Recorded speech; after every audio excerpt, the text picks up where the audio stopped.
നമസ്കാരം, പ്രവാസി മലയാളിയിലേക്ക് സ്വാഗതം. വന്ദേ ഭാരത് മിഷന്റെ ഭാഗമായി വിദേശത്തു നിന്നും പ്രവാസികളുമായുള്ള കൂടുതൽ വിമാനങ്ങൾ ഇന്ന് രാജ്യത്തെത്തും.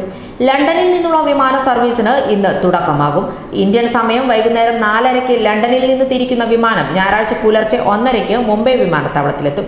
കുവൈറ്റിൽ നിന്നും ഹൈദരാബാദിലേക്കുള്ള വിമാനവും ഇന്ന് എത്തുമെന്നാണ് സൂചന. ബംഗ്ലാദേശിലെ ധാക്കയിൽ നിന്ന് ദില്ലിയിലേക്കും മലേഷ്യയിലെ ക്വാലാലംപൂരിൽ നിന്ന് മുംബൈയിലേക്കും വിമാനം വരും. കുവൈത്തിലേക്കുള്ള വിമാനം കൊച്ചിയിൽ നിന്ന് രാവിലെ 10 മണിക്ക് പുറപ്പെടും. ഈ വിമാനം രാത്രി 9:15 കൊച്ചിയിലേക്ക് മടങ്ങിയെത്തും. മസ്കറ്റ് വിമാനം ഉച്ചയ്ക്ക് 1 മണിക്ക് കൊച്ചിയിൽ നിന്ന് യാത്ര തിരിക്കും. രാത്രി 8:50 തിരിച്ചെത്തും. ദോഹ വിമാനം വൈകുന്നേരം 4 മണിക്ക് പുറപ്പെട്ട് ഞായറാഴ്ച പുലർച്ചെ 1:40 മടങ്ങിയെത്തും. ഉച്ചയ്ക്ക് 1 മണിക്ക് കോഴിക്കോട് നിന്ന് ദോഹയിലേക്ക് പറക്കുന്ന വിമാനം രാത്രി 10:45 തിരുവനന്തപുരത്ത് തിരിച്ചെത്തും. ഉച്ചയ്ക്ക് 1 കൊച്ചിയിൽ നിന്ന് ക്വാലാലംപൂരിലേക്ക് യാത്ര തിരിക്കുന്ന വിമാനം രാത്രി 10:45 മടങ്ങിയെത്തും. അമേരിക്കയിൽ നിന്നുള്ള ആദ്യ സർവീസ് നാളെ മുതലാണ് ആരംഭിക്കുന്നത്. ഇന്ത്യയിൽ നിന്ന് പുറപ്പെടുന്ന വിമാനം ഇന്ന് സാൻ ഫ്രാൻസിസ്കോയിൽ ഇറങ്ങി ഇന്ത്യൻ സമയം നാളെ രാവിലെ 11 മണിയോടെ ഇന്ത്യയിലേക്ക് തിരിക്കും.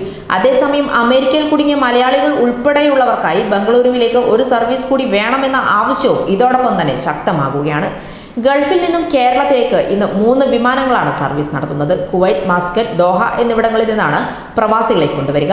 മസ്കറ്റിൽ നിന്നുള്ള വിമാനം രാത്രി 8:50 എത്തുക. കുവൈറ്റിൽ നിന്നുള്ളത് രാത്രി 9:15 ദോഹയിലെത്തും. ഓരോ വിമാനത്താവളത്തിലും ഇറങ്ങാനുള്ള സ്ലോട്ട് ലഭ്യമാകുന്നതിനനുസരിച്ച് സമയക്രമത്തിൽ ഒരുപക്ഷെ മാറ്റം വന്നേക്കാം. ഓരോ രാജ്യത്തെയും ഇന്ത്യൻ എംബസികൾ യാത്രക്കാരുടെ മുൻഗണനാ പട്ടിക തയ്യാറാക്കി വിമാന കമ്പനികൾക്ക് നൽകിയിട്ടുണ്ട്. ഇതുപ്രകാരമാണ് യാത്രക്കാർക്കുള്ള ടിക്കറ്റ് അനുവദിക്കുന്നത്. പ്രവാസികളെ നാട്ടിലേക്ക് കൊണ്ടുവരാൻ പോകുന്ന വിമാനങ്ങളിൽ അതത് രാജ്യങ്ങളിലെ പൗരന്മാരെ കൊണ്ടുപോകാനുള്ള അനുമതി നൽകിയിട്ടുണ്ട്. ബഹ്റൈൻ, സിംഗപ്പൂർ, ഖത്തർ എന്നിവിടങ്ങളിലേക്കാണ് യാത്രക്കാരെ കൊണ്ടുപോകാൻ അനുമതിയുള്ളത്.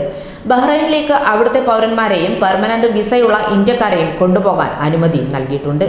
പ്രവാസികളെ നാട്ടിലെത്തിക്കാൻ വെള്ളിയാഴ്ച തിരുവനന്തപുരത്ത് നിന്ന് ബഹ്റൈനിലേക്ക് പുറപ്പെട്ട എയർ ഇന്ത്യ എക്സ്പ്രസ് വിമാനത്തിൽ ഏതാനും പേർ യാത്ര തിരിച്ചു. തിങ്കളാഴ്ച ബഹ്റൈനിലേക്ക് ഒരു വിമാനം കൂടി കേരളത്തിൽ നിന്ന് പോകും. അതിൽ കൂടുതൽ യാത്രക്കാരുണ്ടാകും. ഖത്തറിലേക്ക് പോകുന്ന വിമാനത്തിൽ ഖത്തർ പൗരന്മാരെ എത്തിക്കാൻ മാത്രമേ അനുമതിയുള്ളൂ.